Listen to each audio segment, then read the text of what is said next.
Hello, my name is Jesse Dukes, and my favorite thing is a pair of movies by Richard Lester called The Three Musketeers and The Four Musketeers. Welcome to the Finding Favorites podcast, where we explore your favorite things without using an algorithm. Here's your host, Leah Jones. Hello and welcome to Finding Favorites. I'm your host, Leah Jones, and this is the podcast where we learn about people's favorite things and get recommendations without using an algorithm. I am really looking forward to today's conversation. I'm joined today by Jesse Dukes. Jesse is a radio producer and writer. He was retweeted into my feed. I still use Twitter. People were talking about his new podcast, Upper Middle Brow.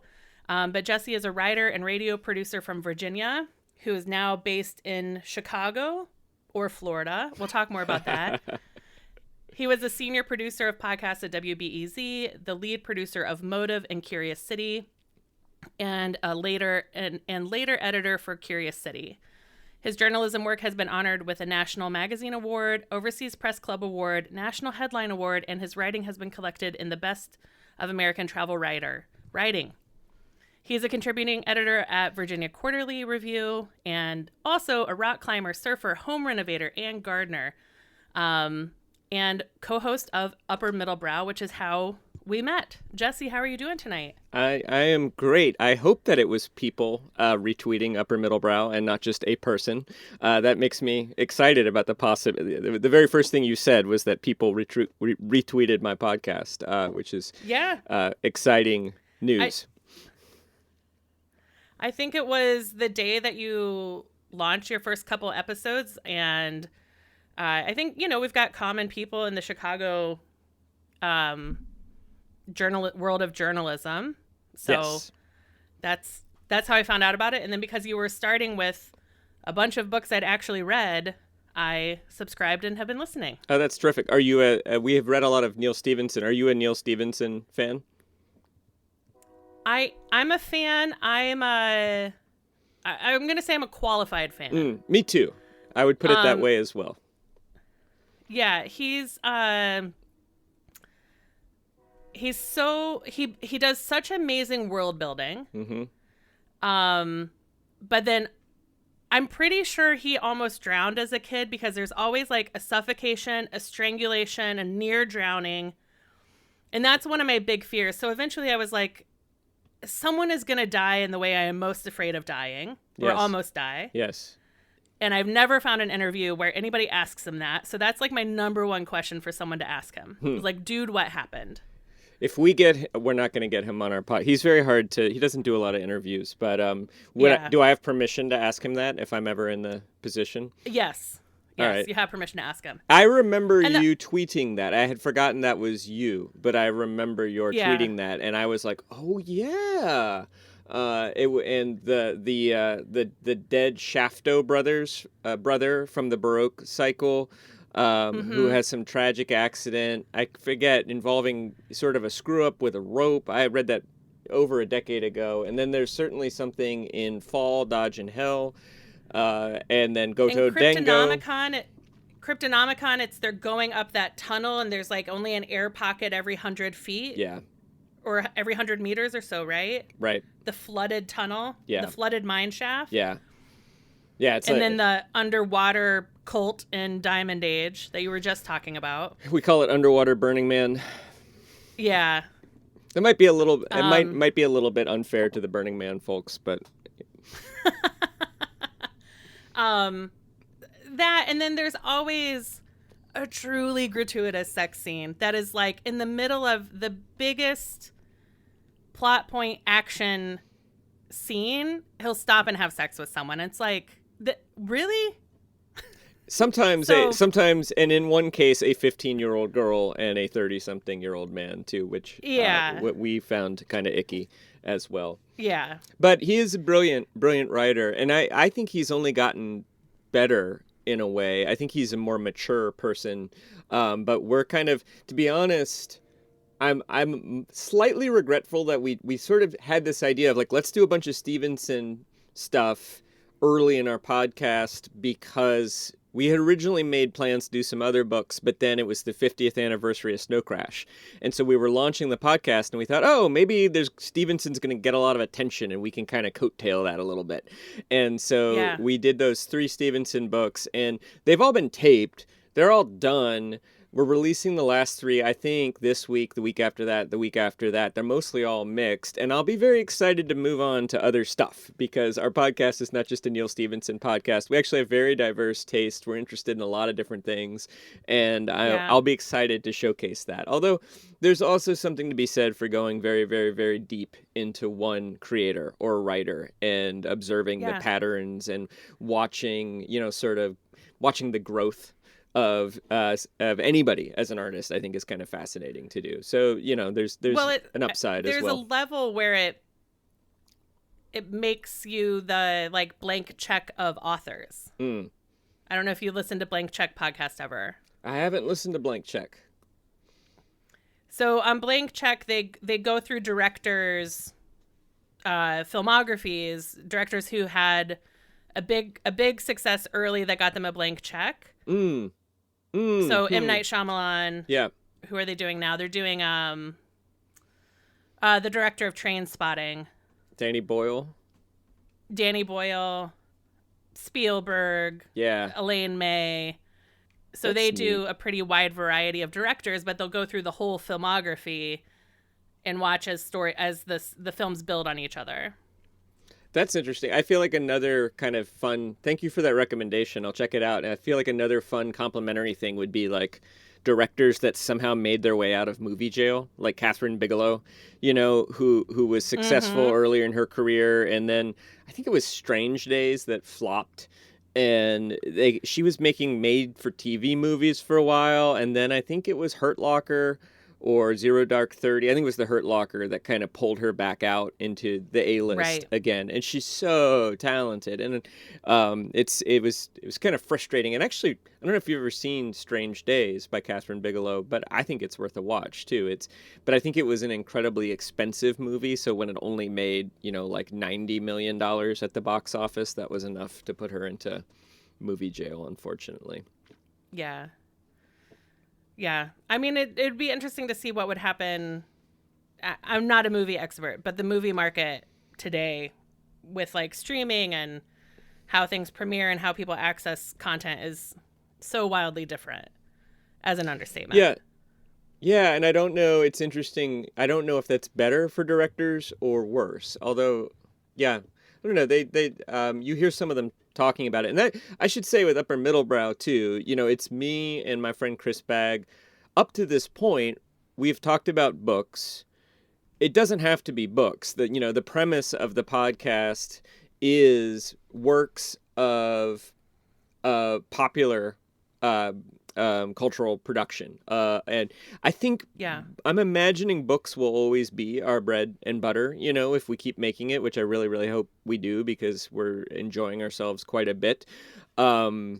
But I expect we'll also talk about some movies at some point too. In fact, we do a draft every 6 months or so where we kind of pick the next 12 things we're going to talk about that, and we both propose series, and then we have a kind of distributed sort of ranked choice voting system where we use to figure it out. And something that we almost did but did not do, and I'm going to propose again at some point, is all the Tom Ripley movies. So our second book that we talked about was The Talented Mr. Ripley by Patricia Highsmith in 1955. Yeah. And there are something like 6 or 8 movies with the Tom Ripley character. And really? Yeah. And I mean, many people have seen The Talented Mr. Ripley 1998 or 99 with Matt Damon and like every great actor, Jude Law, Philip Seymour Hoffman, Kate Blanchett. Gosh, I'm going to forget a few people. Gwyneth Paltrow. Wonderful film. There was one, though, with John Malkovich that was a British production that came out a little bit after that. There's Purple Noon, which was a French production with Alain Delon as a young man. There was one made in India. There's one that I have not seen yet that stars, I can't remember the name of the actor, Barry Pepper, who's a character actor you see pop up from time to time. He was in the Coen Brothers version of True Grit and some other stuff. It also has Willem Dafoe in it. And Wow. and the weird one, there's Wim Wenders' film The American Friend, starring Dennis Hopper as Tom Ripley, which is as Whoa. weird as it sounds, but kind of wonderful. Yeah. So I'm hoping we'll do that one at some point too. I wanna Nice. talk Tom Ripley movies, but we'll do movies at some point. I'm sure we already have a few that we're planning, and maybe TV. And also we could do poems. I mean, Chris Bagg's a poet. We could do short stories. We could do comics. We could do some, as it says in the media contracts, some form of art not yet discovered. Mm-hmm. So when the two of you went to define upper middle brow, what were the brackets that you put around that? Yeah, that's a great question, and I think it's an ongoing conversation. So Yeah. it's a name that just kind of popped into my head, and I'll say, like, I did not make up that phrase, but I had been kind of kicking this idea around, and I had an idea a few years ago about doing a podcast where me and a friend read all the Patrick O'Brian novels, like Master and Commander, and like that 22 book series, which I still think is a brilliant idea. But I was like, with Chris, I don't know that he would be interested in that per se. And we sort of reconnected. So I just, like, in a phone call, we had a long phone call earlier last year, around this time last year, where we talked about books. And I was like, dude, this could be a podcast. We're good at talking about books with each other. And I like, to be a little bit immodest, I think we're both pretty erudite, and we're both, we know a lot of stuff, and we also both have spent most of our adulthood trying to understand what makes books good in different ways too. And so for me, the way I bracket it is popular works with high craft. The popular part, that's kind of objective, right? You can sort of point to statistics and sales. The high craft is obviously incredibly subjective.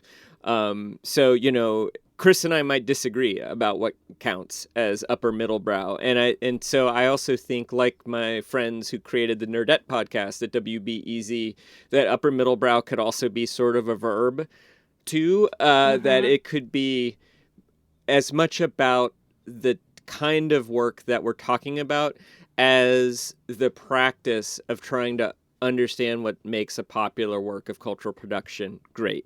Because I think what I think our show is really about is a tremendous amount of curiosity about, like, how is this writer or filmmaker able to do this, able to create this effect in us too. And I think we go into it with a lot of curiosity.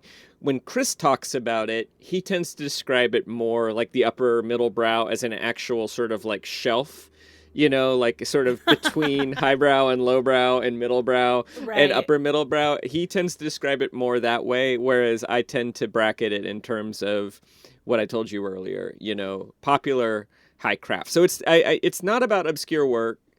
And I feel like there's popular work that neither Chris and I find to be particularly well crafted.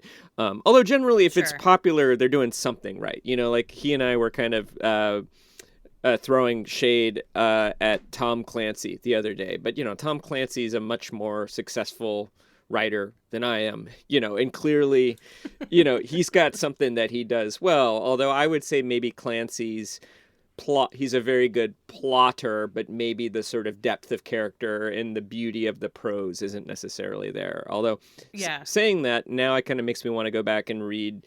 I believe his first novel was kind of like an independent, like The Hunt for Red October was published by a university press or something. Like it wasn't expected to be a hit. It was a sort of like, there's a lot of writers now who will kind of build an audience using the internet and that kind of, like Andy Weir, we're reading one of his books. And I mean, lots of writers do this now. And I actually think Tom Clancy was one of the first people to, or at least his first book was a hit in a way that surprised the industry. And now we think of him as like almost like emblematic of a certain kind of money-making mentality in the publishing industry. But he kind of came from an independent source. Oh, it was the Naval Institute Press. Yes, he was published by like the Naval Institute Press. I don't know what the Naval Institute is, but I assume that mostly what they publish would be sort of like articles about like a particular destroyer squadron in 1953 or something like that, and a particular. And they're like, ooh, and a novel set in one of our in a submarine, fantastic. Yeah, yeah. We'll publish it. Yeah, I think that's a very good movie that they made out of that book. I think I would consider the movie to be completely upper middle brow. I have not seen it in at least 20 years. I'm sure I saw it when it was maybe not in the theaters, but when, like on TV afterwards, but it's not something I've revisited. Do you remember the cast? I mean, even the cast is like, it's Sean Connery, Sam Neill, Tim Curry. Oh wow! What's his name? The guy who played the snobby professor in Good Will Hunting. I think he's Swedish. Stellan. It was like Robin Williams. Stellan Skarsgård. No. Yeah. Who was Robin Williams' character's friend in that movie? But yeah, Stellan Skarsgård. No, it's an amazing cast. Yeah. And it was definitely an event movie. Yeah. I mean, I remember when it came out, and I remember that it being a big deal. So, I'm 45, so I think I would have been in high school. Yeah, when it came out. I think it came out in 92 or 93, so that adds up. Yeah. Yeah. Great. So, upper middle brow. Right now, you've got a dozen episodes out or so. I think it's 9. 9 episodes out. Yeah, I think it's 9 right now. We got one coming this week, I think. I hope. And if people had a Neil Stephenson phase, I mean, I started reading Neil Stephenson. There was just a year when I read kind of dystopian science fiction, and I started with Neil Stephenson. And it's when I was working in the early days of social media, public relations. So it was still Web 2.0. I was advising clients on Second Life. And I was like, and my boss kept talking about Snow Crash, and I'm like, fine, I will read the book that, like, came up with the words we're using in pitches today. Right. So that's kind of where and why I started, was because I was going into meetings talking about like, well, obviously this was defined by Neil Stephenson and Snow Crash, and I'm like, I've never read it, and I'm just pretending like I had. So here's an analogy, and I don't mean to offend anybody with this, but yeah. I don't even think this is true, but for a long time, I was not so into the Grateful Dead because I found some of the Grateful Dead fans to be sort of annoying. And I later now would say, oh, I love the Grateful Dead, particularly the 2 albums that I think a lot of people point to, Working Man's Dead and American Beauty, which I think had sort of the best songwriting and songcraft. But I think they're a great band. And actually, I know a lot of Grateful Dead fans who are wonderful people. I could count several. I could name some right away. I would even say I'm a Grateful Dead fan. So, but there was a kind of period where there was a sort of somewhat unsavory, sort of druggy following the Grateful Dead around in the late 1980s, and people getting stabbed in the parking lot. There was a sort of unsavory quality to that, and maybe a kind of airhead quality that people associated with it, maybe unfairly. I think Stevenson's similar, which is that there are a lot of Stevenson fans who are in Silicon Valley, like kind of making problematic decisions and doing weird things and saying weird things, and I don't necessarily like there's a world that it's like he's become kind of an iconic figure to a part of the world that I am skeptical of. Yeah, but he's still a great writer, and I think Snow Crash is probably his best early book. I think it's so tight. I do think the way he kind of explores the sexuality of a 15-year-old character is icky and inappropriate. And we kind of put that down to youth Yeah. I think he's wiser person now, but yeah, he's an amazing writer. I mean, and it's interesting, and he does kind of merge a sort of engineer's understanding of information and information technology and coding.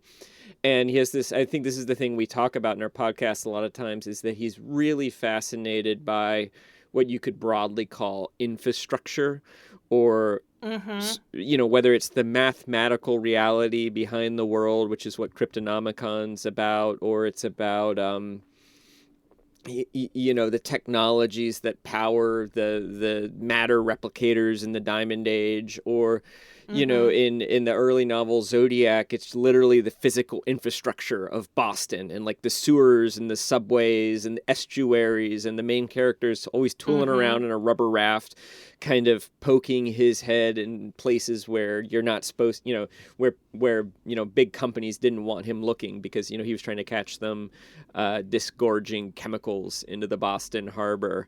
I think that's really fascinating, and I think somebody who's got a kind of an awareness of the world in that sense, who sort of thinks like an engineer, but then also has the typewriter of somebody like a Hunter Thompson, just kind of a mad genius with prose. Like that's a pretty irresistible combination. Yeah. Have you seen, I know that you're RVing around, camping around. Yeah. Have you made time to see the movie Megan? No.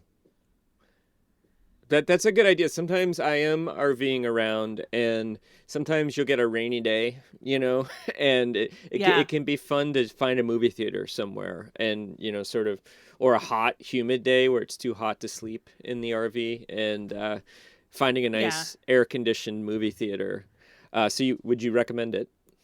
I would recommend it because, so I went with the friend who kind of like kept putting the Stevenson books in my hands. Yeah. And we walked out, and I was like, so Megan is basically the primer from Diamond Age, right? Oh. So that is all I will say. Wow. It's PG-13, so it's not a gory, scary movie. There's some jump scares, but the question of AI and a self-learning system and the relationship with children is like, it helped that I had just listened to your episodes on Diamond Age, and then I saw it and I was like, oh my God, I need someone to talk to about this. So that's your assignment. All right, I'll watch it. And we can talk again about it. I will commit to that. I'll try to see it in the theater. I don't know. I'm in Central Florida right now, which is not you wouldn't expect. I don't know. Is Megan a sort of like blockbuster style, like major release, or is it more of an art house? I've seen. It's a pretty major release right now, I think. All right, and the E is spelled with a 3, right? Yeah. Like the TV show Numbers. Yeah, she's a 3rd generation android. Ah, right. All right. So. I will check it out. I do enjoy those AI, like, Her was good. Wait, do I have the name right, or is it she? Am I getting the tense of her? It's her. It's her. Yeah, you could make another movie like that called She. That's a tip for anybody who needs a name. If Her was taken, you could go with She. Yeah. Yeah, this takes the relationship of her and says like what happens when that relationship is with a traumatized child. So yeah, that is very Diamond Age. That's fascinating. Yeah. That also reminds me a little bit of Clara and the Sun. I don't know if you read that Kazuo Ishiguro novel that came out about a year ago. But that's basically like a robot playmate for a rich girl who has an AI too. I imagine they're going to make that into a movie at one of these days. They tend to like to make that kind of story into movies, and it's devastating. I had it's a wonderful novel. I think we'll probably talk about it on Upper Middlebrow one of these days, if we make it past. What's the sort of like, I feel like a lot of people start podcasts, and you some people realize it's more work. I didn't. I've been doing podcasts forever, so I knew just how much work it was going to be. Right. And I'm still having fun. And kind of the way it seems like you do this too is you kind of create a cadence and a rhythm so that it's work, but it also feels enjoyable and doesn't ruin your life doing whatever you need to do. Yeah, this one I started during COVID, during like peak lockdown. And what was great about it was, if nothing else, I had a real conversation with one person a week. Yeah. Right? That wasn't about COVID, grocery washing. It was about something other than like COVID. Yeah. That's brilliant. And then I got hooked on it, and I'm like 130 episodes in. So I feel like it's stuck. Congratulations. Yeah, I think you're over the hump. I think 100's a big deal. I feel like even if we do it for a year and we feel like we're in a good rhythm, that means we'll keep doing it. I mean, with Chris and I, we're very good friends, but we live on opposite sides of the country, and we are both very busy people, have been. And so we hadn't really talked very much in the last decade. And so part of the joy of it, too, has been rediscovering our friendship. And Leah, you were the first person who has reached out to me because of that podcast. Like, you're the first person who is like, oh, so no matter what happens, like, it did that. It got me onto your podcast. Yes. And thank you for that. And but yeah, podcasting is a great way to build and sustain relationships with people. And it's neat that so many people are, I'm old enough, well, we're about the same age, but I have been in podcasting long enough to remember when almost nobody did it. And it was really, most of the podcasts early on and ones that I were part of were just a sort of way of putting a radio show on the internet. Like, it was being made for the radio, and you would go ahead and put it up as a podcast feed too. Right. It was a way of kind of getting another audience for your radio show. And, there were a few podcast first things that I participated in, something called the Big Shed podcast, and some other things like the Radiotopia people, 99% Invisible. So I can remember a time where there were very few podcasts, and there were only a handful of people making kind of podcasts about creative things. And now there's this wonderful proliferation. It's very exciting. Yeah. I think it's been really exciting to watch. Like I said, when I was doing social media at PR firms, our clients would come and say, I want to do a podcast. But what they meant was maybe they wanted to do like 6 audio sound bites. Right. So a lot of what we did in the early days of podcasting was convince brands not to do podcasts, that they weren't going to put in what we felt like podcasting required, the commitment. Yeah. And but it's been it's more accessible now with Anchor, with the tools are more accessible to the regular person. Yep. Yeah, even Riverside, what we're using right now, it's and it is easier, but it's still work.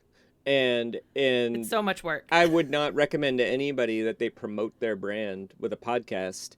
I think you can build a brand with a podcast if the podcast is your thing. I think the podcast could be the thing that you're doing. Right. But you either need a lot of money, or you need to be willing to do it as sort of a hobby and create a kind of production schedule and rhythm that is sustainable and enjoyable, that you look forward to. And like in your case, it's like you talk with either a new friend or an old friend one night a week about something cool and fascinating. So you're going to look forward to that. In my case, I get to connect with my very good friend and sort of deepen our relationship in a really fun way. And we're also hoping in Upper Middlebrow too to have more guests. We've had one guest, but we're planning more and more guests too, because we want everyone to play. Like, it's fun to take apart a book or a movie. And I guess my feeling is anybody who wants to talk with us. I may live to regret saying this, but my feeling is that everybody who wants to talk with us about something, we'll try to get around to you. It might take several months. We're planning months and months and months ahead, but and that's also like I worked for Curious City in Chicago for a long time too, and the whole premise of Curious City was we're going to collaborate with our audience to make stuff. And I feel like that I did, when I came to Curious City, that seemed neat, but mostly I just was sort of like, I want to make creative, ambitious audio stories about Chicago. And I got kind of,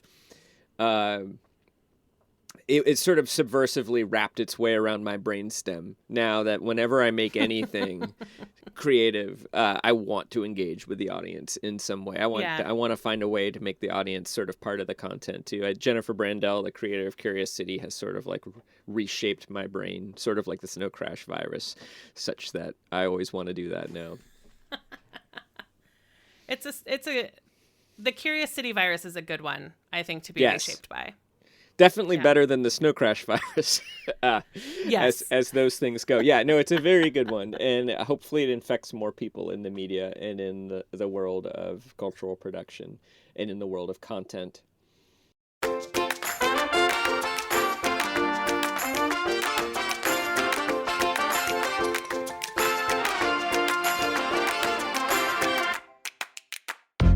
Well, Jesse, let's get into your favorite thing. Yeah. You had sent me a couple ideas, but we decided to go with being a total surprise. So what are we talking about tonight? Oh, okay. That I wasn't 100% sure it's a surprise, but my favorite thing it's a pair. So I could say my favorite thing is a pair of movies made by Richard Lester called The Three Musketeers and The Four Musketeers, made in 1973 and 1974. Leah, are you familiar with these movies? Do you know about them? I'm gonna Google them quickly. I'm sure the images are gonna strike something, but no. No. Okay. For the most part, no. That's great. I'm only trying to orient. You are, I'm sure, I suspect, familiar with Charlton Heston, Raquel Welch, Michael York, Christopher Lee.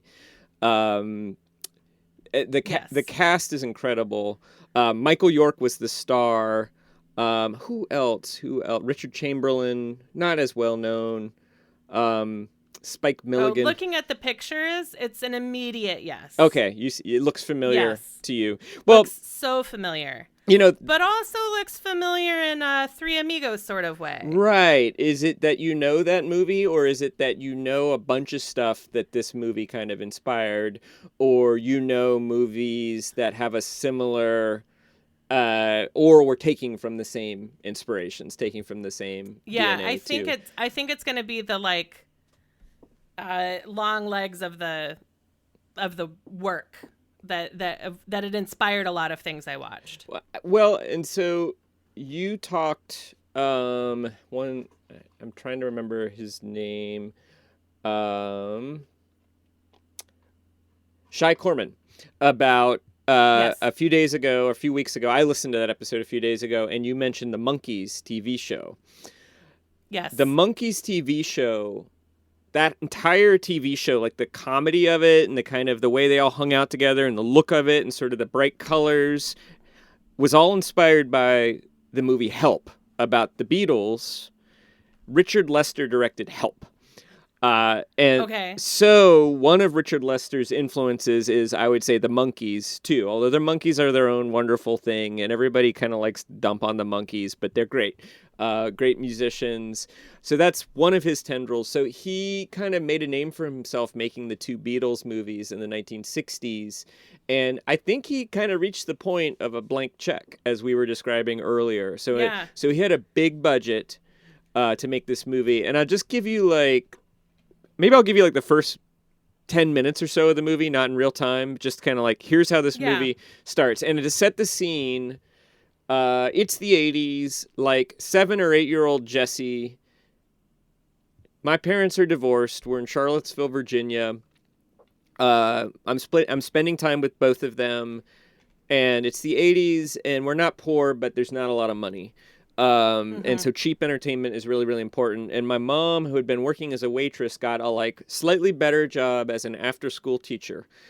And so nights when I was with her, I have this distinctive memory of like getting a ride from my school, which was in the county, into the city by a teacher who lived nearby. And then being dropped off at my mom's after school program where she would be till like 7 or 8 at night until like all the kids were picked up. It was probably not that late. It was maybe like 6. And then we would drive home this one way. And sometimes if I was like really lucky and she was really tired, or maybe often, we would stop at this like, it was not a box Blockbuster. It was just like a video store. It may have been like a Top 100 or something. And we would rent a couple movies, and I feel like we'd never get the new ones because those were like $4.99. We'd always get the 99-cent movies. And so I can remember renting and seeing for whatever reason, I don't know if they like transferred illegally these movies to new discs, but I remember the font of the movies was just Arial type. Like the 3 Musketeers and the 4 Musketeers. And and when I saw that, I remember thinking like, oh, this is probably like from the 1950s and 60s. And as like a kid of the 80s, I had a bias against like Errol Flynn type movies. Right. So I remember thinking this is not going to be very good. And then generally speaking too, my recollection is that like either my mom would get like a Tombstone pizza or we would order pizza. And then like the night would be like watching a movie together on the couch with pizza, which is just like the most relaxing thing to this day that I think I can do. And so the movie starts, and it starts with this like thrumming sort of like Stanley Kubrick or the Terminator synthesizer music, like thumb, thumb, thumb, thumb, thumb, kind of like that. And then there's suddenly it's like dark, and suddenly there's this light on a metal sword. And it's not a like Game of Thrones broadsword. It's a kind of sword that's got more of like a fencing type sword. And the sword gets pulled slowly from the sheath, and it goes and it makes this wonderful sound. And then the sword's flying through the air and contacting another sword. And it's kind of happening in sort of weird slow motion strobing effect. And then this like other synthesizer starts, and it's actually, I went back and it's kind of cheesy because it's like a synthesizer voice doing sort of like medieval music. It's like do do do do do do do do do do do. I don't have the melody in my head. And then we're in a barn, and there's a middle-aged man and a very young man, and they're having a sword fight, and they're both like in the straw, and they're dusty, and it might remind you of like a scene from Pirates of the Caribbean. They're both wearing gloves. And the old man wins because he shows his son. Turns out that this is a father and son, and that he defeats the son, showing him his secret sword thrust, which is like involves a somersault. And then he says, "That's the last thing I have to teach you, son. You're ready to go to the big city now, basically. Now go say goodbye to your mother." And we have this floppy-haired farm boy played by Michael York, very handsome, very slender, poor, being sent off to the big city to seek his fame and fortune on a ridiculous kind of yellow draft horse that he's riding. And, you know, if you've seen Star Wars, the idea of kind of a floppy blonde-haired farm boy, you know, wanting to go where the action is familiar. I mean, you know, there are 1,000 stories like this, but this is only 3 or 4 years before Star Wars. So and there are other, I mean, it's impossible for me to imagine that George Lucas wasn't aware of this particular film and the Musketeers stories. So he sets off, and his parents wish him well, and he's got a little bit of money, and he's got his father's sword, and he's got a letter of introduction to the head of the King's Musketeers, and he gets to an inn, and at the inn there's this man wearing all red who's like very tall and wearing an eye patch, and he starts making fun of the horse. And the young man, whose name is D'Artagnan, gets very indignant and says, "You know, are you talking to me?" And the man is very haughty. He's portrayed by Christopher Lee, and so in his sort of haughty Christopher Lee voice is saying something like, "No, sir, I'm talking at you," and continues to insult the horse. D'Artagnan draws his sword, wants to get into a sword fight, but this man considers fighting this peasant, this farm boy, to be beneath him as a gentleman. So he just kind of waves his arm, and his 2 servants knock D'Artagnan out, break his sword, take his money, and sort of leave him there. And this man proves to be the Count de Rochefort, who is sort of one of the chief antagonists of the next two movies. And along the way, as this is all happening, Rochefort, a carriage goes by, and a beautiful blonde woman sticks her head out of the carriage. It's Faye Dunaway.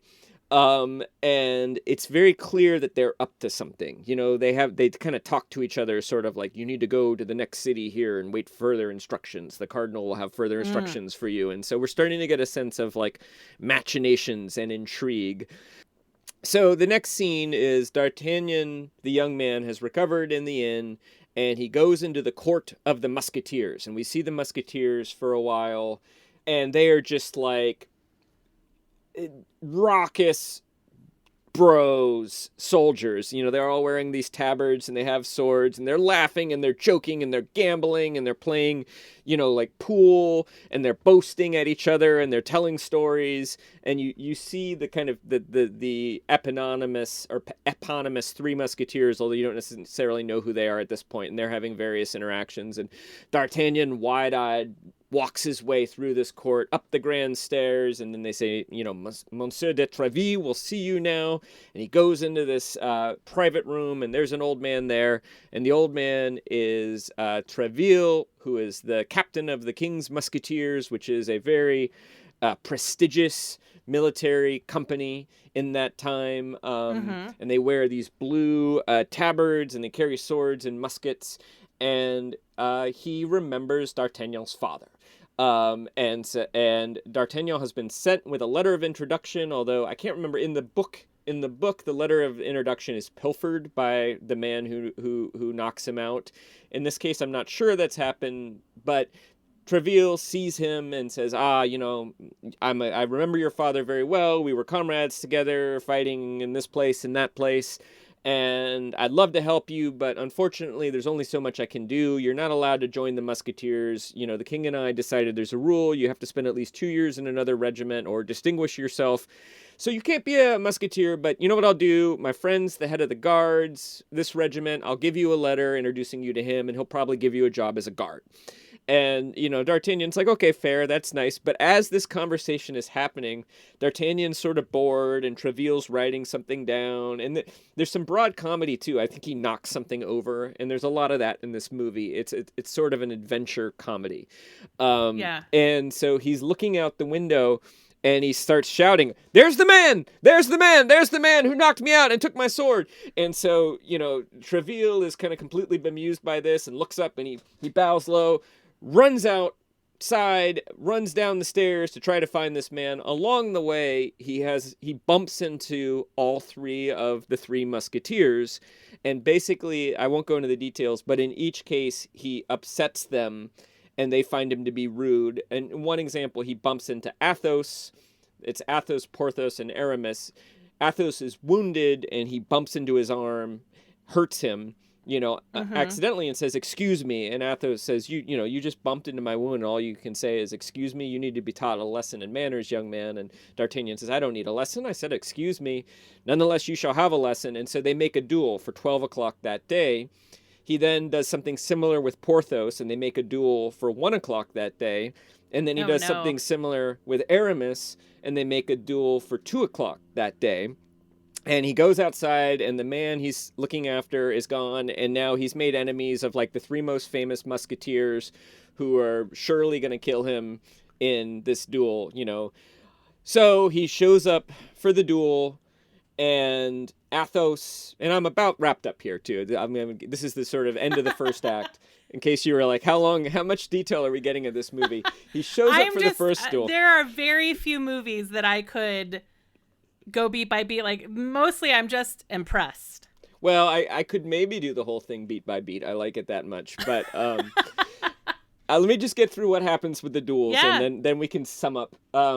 So he shows up, Athos is there, and he kind of impresses Athos by his courtesy. You know, he says, "I see that you're wounded. Is that going to inconvenience you? We could hold it off a few days until you're armed." Athos says, "No, it's okay. I fight well with my left arm too. It'll be fine."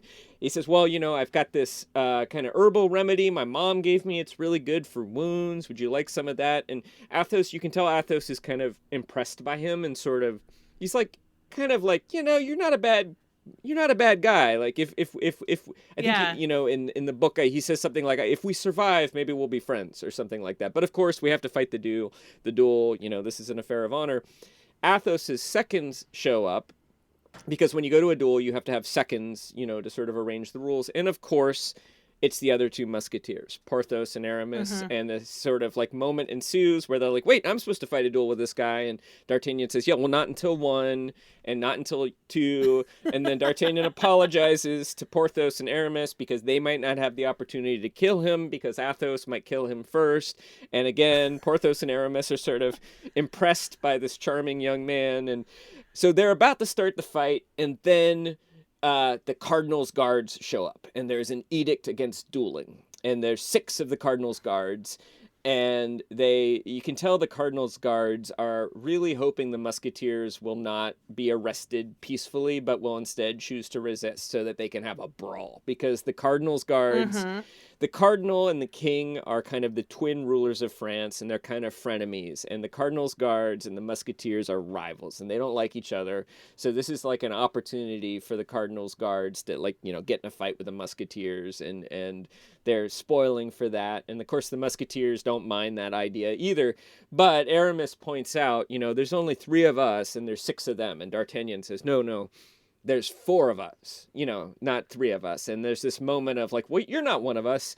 And he says, "I have the heart of a musketeer." And they're like, "Well, okay, you can join us." And so the 3 Musketeers plus D'Artagnan fight the Cardinal's guards, and D'Artagnan is brilliant, and they win that fight, and then they all become friends. And that's kind of the opening sequence, and that kind of then sets off the adventures of the next 2 movies, and it's kind of the origin stories of, you know, well, they're already the 3 Musketeers, but, you know, as I said, the latter movie is called The 4 Musketeers, so that'll give you a sense of the trajectory of D'Artagnan.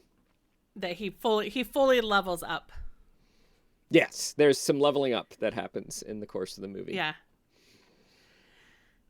So the first time you see the movie, you are anticipating it's not going to be good, because it's just like, at this point, it's been photocopied so many times that they've just typed out the name. Yeah, and I thought maybe it would be kind of like, now I would probably enjoy a movie like this, but, you know, you see these kind of like Errol Flynn or Douglas Fairbanks or sort of older like 1950s sword fighting movies that, as a kid, to me seemed kind of fakey and cheesy too. So that's what I was thinking. Yeah. But at this point, I'm all in. I'm like, this is awesome. This is amazing. And so growing up, I grew up in Indiana, where we would rent VCRs from U-Haul. And U-Haul also had a movie, like you could also rent movies there. And we would sometimes rent 2 VCRs to tape, you know, to build up our home collection. Yeah. Is there a point where you get a home copy of this, or does it become a favorite that you rent regularly? We had neighbors with 2 VCRs. And so I think that, like, maybe they had a copy. Certainly at a certain point, my parents' financial fortune became better. So I think by the time I was in high school, they probably owned a copy, but I imagine we probably rented it again a few years later when I was maybe more like 11 or 12. And I remember, because I sort of recall watching it in another house when my stepfather had entered the picture, and having another night on the couch and watching it then too. Yeah. And then I don't recall ever owning a copy of it, but I know my aunt did, and I suspect that probably at some point my parents bought a like double pack with the 2 discs pack, or the 2 VHSs. So I think by the time I was in college, it sort of was owned in the family, and I, would probably see it every 5 to 10 years or so. But it may have gone. I may go 10 years. Like I hadn't seen it for a while until pretty recently, and I had that ache of like, oh, I haven't seen those movies for a while. And somebody on Twitter was complaining about one of the recent Musketeer things. Like I think there's a TV show, and I remember saying something like, somebody said something like, I don't like Musketeers movies with black leather. And I commented something to the effect of, I don't like Musketeers movies that don't have Charlton Heston, Michael York, Oliver Reed, Christopher, basically, Right. although I agreed with the thing about black leather, there's way too much black leather in the newer movies, but I found a way of, and that probably triggered me into sort of like, oh yeah, I haven't seen those movies in a while. I'd better watch them again and see if they're as good as I remember them being. Yeah. Is black leather historically inaccurate? I think, or yeah, I think so. I mean, I think black leather gloves might be accurate enough. But yeah, if you see, in sort of the same way that like there was a time where like all the Marvel superheroes were suddenly in black leather, like around, sure. Was it the first X-Men movie? I don't believe the Musketeers wore all leather, or very much leather. They would have probably worn sort of like pantaloons and kind of, cotton or linen shirts, sort of like pirate clothing. And then they had those tabards. They might have had leather boots, and they might have had leather gloves. I mean, I'm not an expert in the era, but actually one of the things I really like about this movie was there was an awful lot of attention put into the costume and also into the accuracy of kind of like the sword fighting equipment too. And, I was talking with you earlier about how I didn't necessarily like those 1950s movies where they were fencing. This is not a fencing movie. The sword fighting, the action sequences are more like brawls.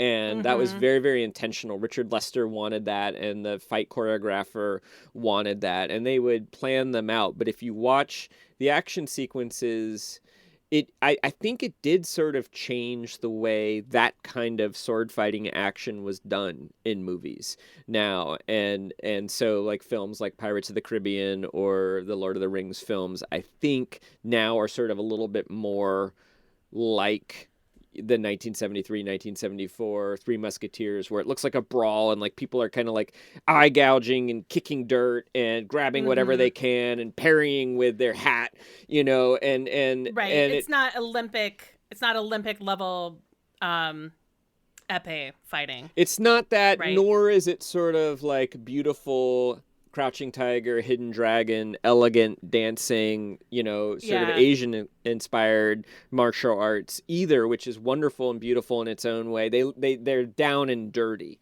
It looks like, every now and again they'll use the sword like a club. They look tired. They look desperate. There's blood. It's not overly gory, but there's blood where appropriate too. And there's an interesting, every now and again they'll kind of break the spell of that with some kind of almost like Charlie Chaplin or Buster Keaton kind of physical humor to the violence too. There's a certain amount of like every now and again, sometimes there'll be sort of visual jokes that will sort of make fun of that kind of fencing Errol Flynn era. Like there's one, the character of Porthos he's understood to be kind of a buffoon, sort of lovable buffoon. And there's a moment where he and Aramis are escaping a castle, and Aramis does something that's straight out of, I think, Errol Flynn's Robin Hood, where he grabs the rope to a gate, cuts underneath the rope, and the gate falls down, and the rope pulls him up. He goes like through the window or something? Yeah, he gets pulled to the top of the wall. Yeah. And Porthos looks and is like, Aramis is like, do that. And he looks at it, grabs the rope, cuts the rope, but doesn't quite understand the physics of what he's doing. So he cuts the rope above his arm, and the rope goes up in the air, and the gate falls to the ground. So not only does he not get carried to the wall, but he's now trapped, by the gate in the place where he was trying to escape. So there's, a little bit of a visual joke there. And there are a few other moments like that. There's a moment where D'Artagnan tries to pull the rug out of a bunch of people, sort of do the old, I'm going to pull the rug and everyone's going to fall down. Right. And the rug just rips. And then he's sitting there holding the rug. And, there's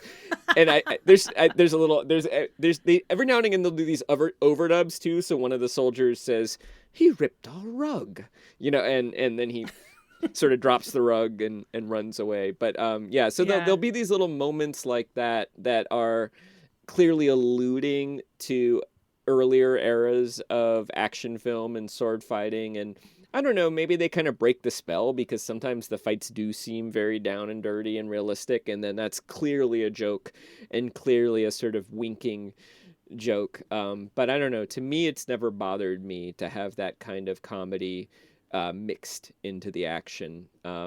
Although sometimes that does bother me. Like, it drives me crazy in The Lord of the Rings. There's a moment where what's his name?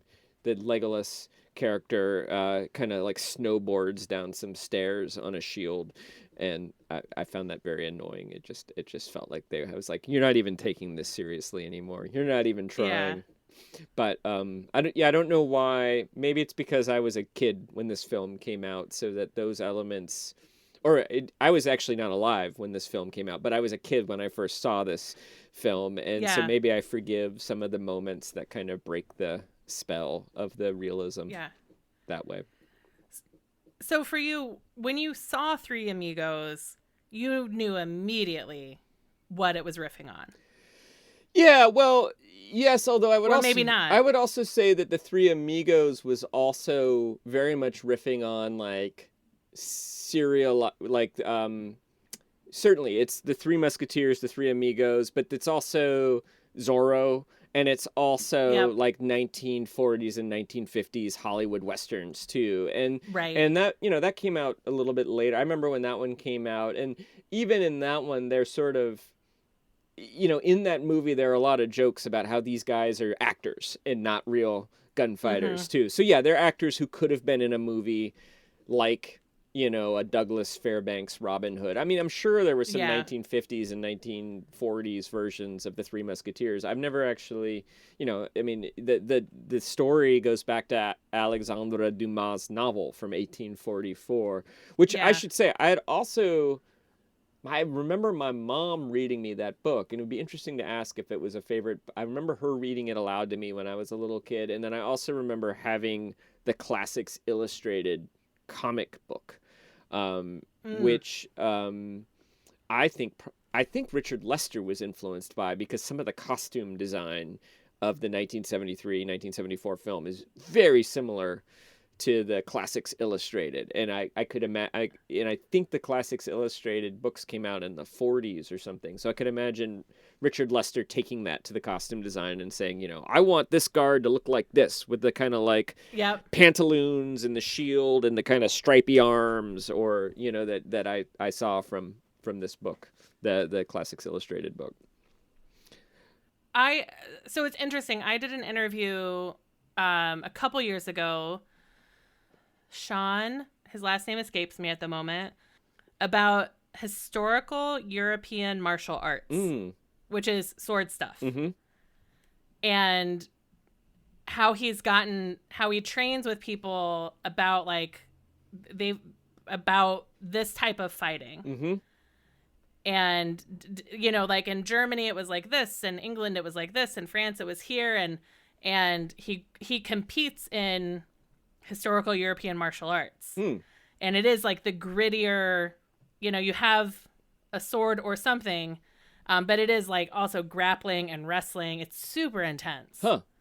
Well, and it would be interesting to ask Sean if he's familiar with these films. I have found that, and I should say, like, the connections to latter films, that's something I've kind of pieced together later. It's not like when I saw Pirates of the Caribbean for the first time, I was like, oh, they're just ripping off like the Three Musketeers. It's later when I'm kind of thinking about it, and I'm like, well, where would they have gotten sort of the idea for Johnny Depp kind of quipping that way at Orlando Bloom? And then I'm like, oh, that's kind of like,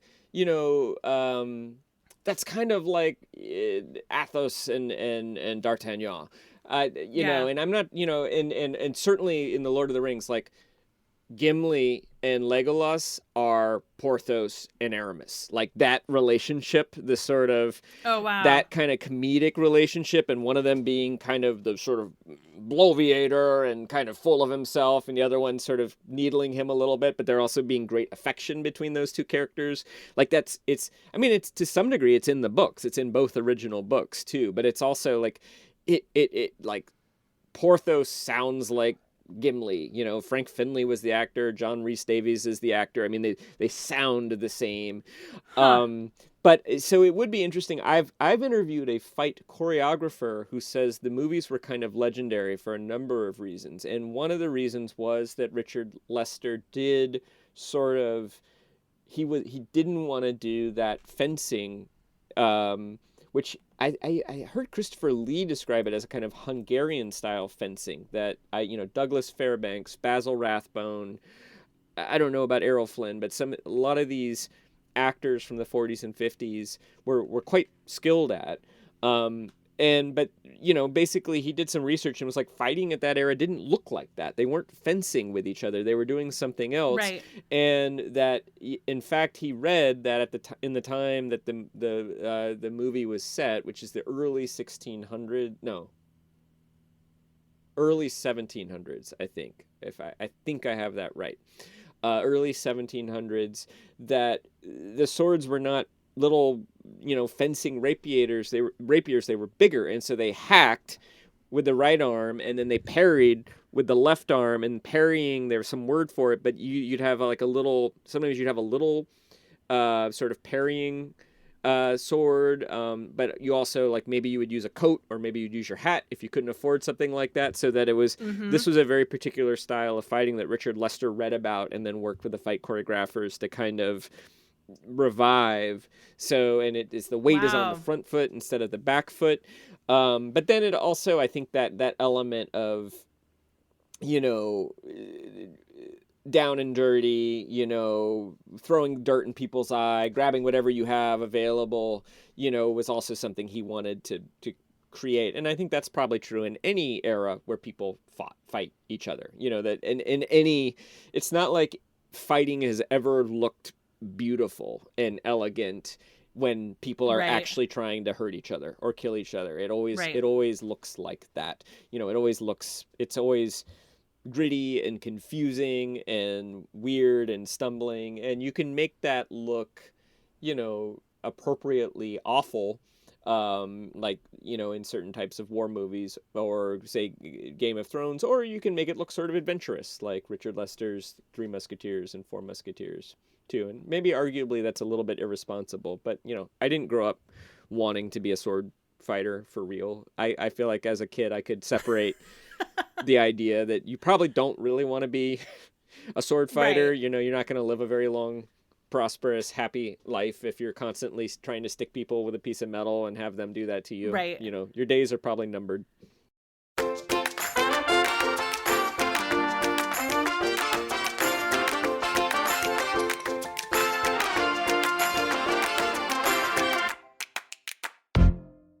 Have you ever seen them in the theater? Like, did Music Box ever show them and you got to see them on the big screen? No, and that's kind of why I wanted to talk with you about them, because I feel like these movies are, I listened to your interview with Robert Lorzell, who we know in common, and he talked about Space Odyssey. 2001. Yeah, 2001. Yeah. That movie shows up at the Music Box.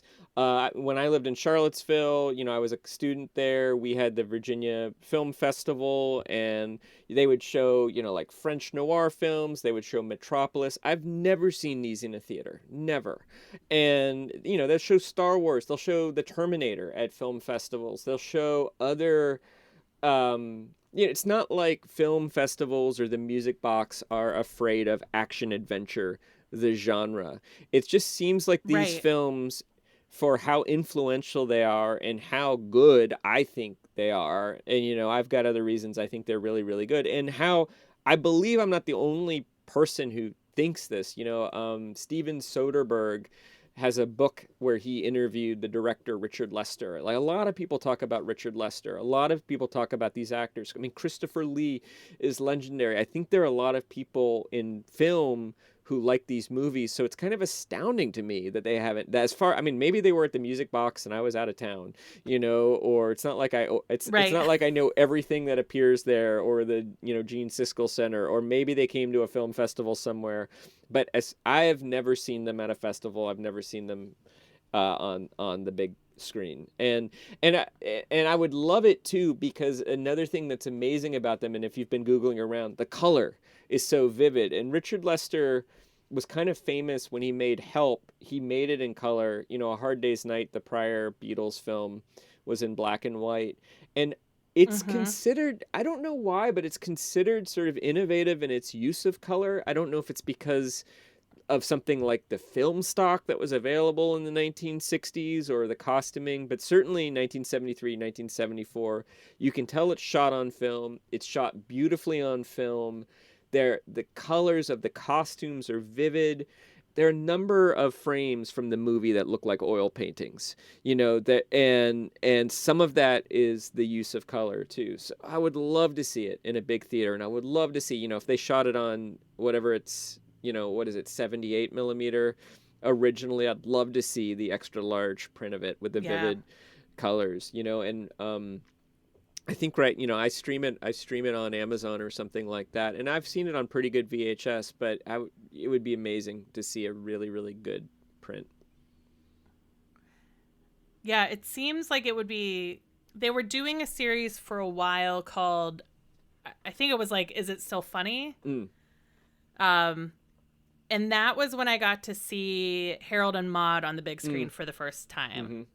And so they will, and 2001 is special because I think the Music Box, I think their film distribution arm helped restore it or help fund the restoration. Right. That's part of their business, right? Yeah. Yeah. But they do, right now they're doing is it Billy Wilder series? I think. I'm out of town, so I haven't been paying attention. Yeah. But I mean, like, it seems to me like, just consider this, Music Box. I know you're listeing, or I'll tag you. They're not listening. But I think a Richard Lester, doing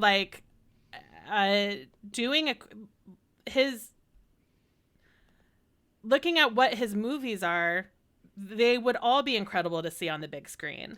Yeah, and they did. I mean, I don't know if it was Music Box, but you do see Hard Day's Night pop up, and from time to time, and but yeah, like Lester also did How I Won the War, which had John Lennon in it, kind of an arty film too. And I don't, honestly don't know much about his latter career. I've been reading a little bit more about him. I believe a colleague of mine, former colleague, interviewed him in the 80s, and or 90s, and he'd sort of fallen on hard times, if I'm remembering correctly, too.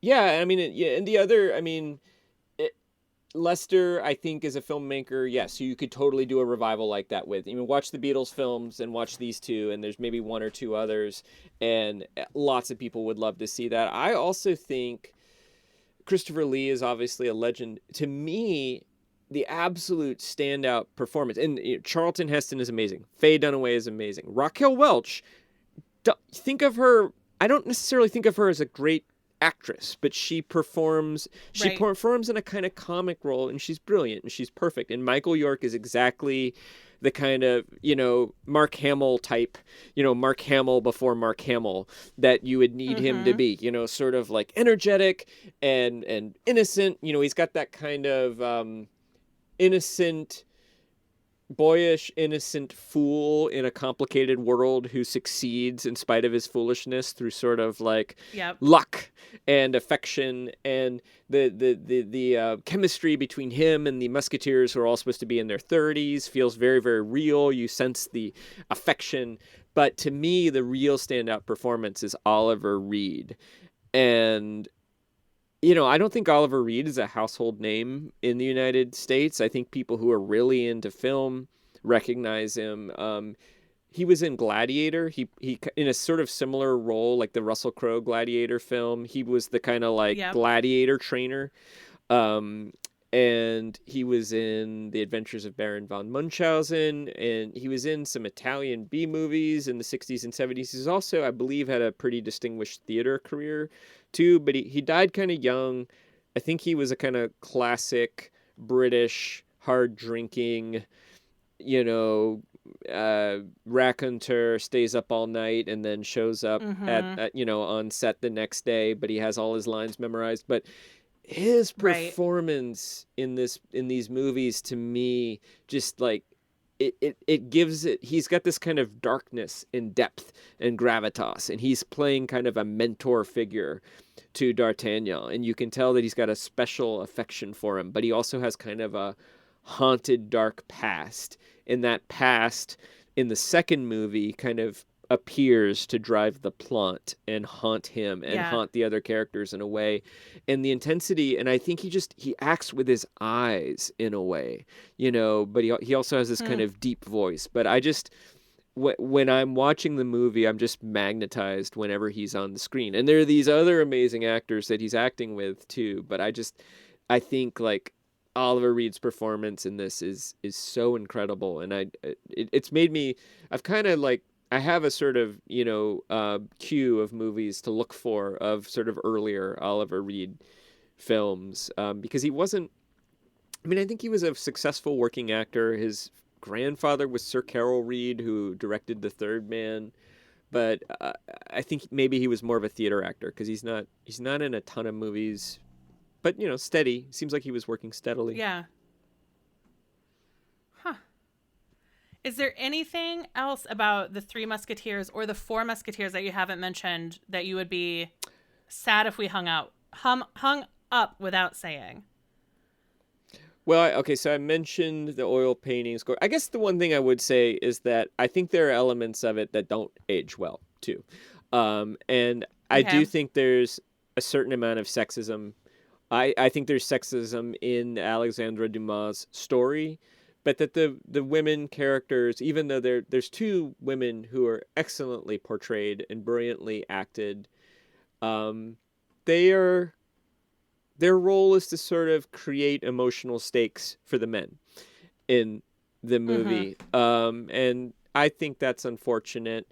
Also, everybody's white, pretty much, in the movie. Right. And on one hand, you know, you can kind of make the argument that, like, well, okay, it's set in 1712 France, so it wouldn't make sense to have people who weren't white, except for Alexandre Dumas was biracial or multiracial. Like, his grandmother, I believe, was black, and there were, you know, people from the Caribbean in France at that time. So I certainly think that the movie is a product of some of the worst aspects of both the, you know, time it was written, but also the time that the movie was made. And I think the sexism could be very painful to watch. And there's also a lot of casual cruelty of the servants that's sort of played for humor. Yeah. A kind of classism too. And I think maybe Richard Lester feels like he's doing a kind of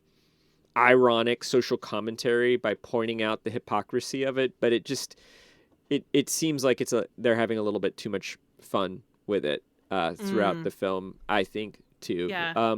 So I don't know, if if I'm recommending, I would love for people to go out and watch it, but I just want to acknowledge, like, I think those problematic aspects are there, and I also think it's probably easier for those particular things for me to shrug those particular ones off, since I'm not the vulnerable party necessarily in any of those, and it might be harder for other people. It might be more painful for somebody else to watch the film in the midst of the sexism and classism and, you know, overbearing whiteness of the whole thing. Yeah. I'm gonna have to. So you watch it? It's on Amazon. Yeah, I believe it's on Amazon. Yeah, I know the first one's on Nice. Amazon. I think I have a copy of the second one. Like, I have a DVD that I burned or something like that. So, Yeah. they are there. And I would say, you know, look for, when you're watching it, think about Star Wars, think about Raiders of the Lost Ark, think about Pirates of the Caribbean, think about Lord of the Rings. I mean, I just think that, this came before all of those films. I'm not sure that those movies would be the same without these two. It may be that the creators of those other ones were drawing on similar sources of inspiration. But I don't know. I mean, the duels between Christopher Lee and Michael York, the sort of tall, scary middle-aged guy fighting the floppy farm duel, it's just like the Luke and Darth Vader series of lightsaber fights. It's just hard for me to imagine that Lucas didn't have the visual of that, of the one being much taller than the other, and some of the shots where you sort of see that, see Darth Vader kind of looming over Luke Skywalker in Empire Strikes Back, like, when they have their first sword fight. Or even the series of duels in Princess Bride between Wesley. Mm-hmm. Yeah. Yeah, and that's my primary sword fight. I mean, I've seen all of the Star Wars, but like Princess Bride, I've seen many, many times. And the kinds of swords that Carrie Elways and Mandy Patinkin have in that movie, it's exact same. It's the same look. They're doing that style of action, and even the way they're bantering with each other the entire time. That's exactly the same too. But I feel like they were much more clearly winking to the movies that they knew came before. It's a more self-aware movie. Yeah, I think. Does that make sense? I think that's right, because it was also a very self-aware book. I don't know if you've ever read the Princess Bride book, but the whole book is sort of written as. I mean, first of all, it's a book within a book, right? Like and it's sort of like we discovered this book that was from another era. So there's I think there are layers of it, and I think with the 3 or 4 Musketeers film, they're not winking quite as much, although I did mention the moment of cutting the rope gates, but they're not winking as they're doing it. It's more of it's a reference that's there if you're paying attention. If you know. If you didn't know, it's a reward. Yeah, it's a reward. If you didn't know, it would just be a kind of funny moment, in the same way that Johnny Depp's sort of prancing around in Pirates of the Caribbean. If you sort of understand that he's basing that on Keith Richards, that makes it extra funny. But even if you don't know it, it's still funny. Although, unfortunately, I now can't think about Johnny Depp without thinking about the recent, trial and allegations and what we've learned about their marriage. So I don't know that those films are quite as enjoyable to me anymore. Yeah. I actually don't know if I've seen any of the Pirates of the Caribbean. Somehow they kind of missed. I don't remember when they started coming out, but it hit a movie dry spell for me, and I just never caught on. Yeah, I remember when the first one came. It must have been about 2004, 2005, because I remember where I lived, and I remember it was in rural Maine. I remember seeing it at the theater in rural Maine, and I think the first one is probably worth your time at some point in your life. Although maybe not. I don't know that those films have aged particularly well either, and I would certainly recommend you watch Richard Lester's 1973 Three Musketeers and 1974 Four Musketeers first.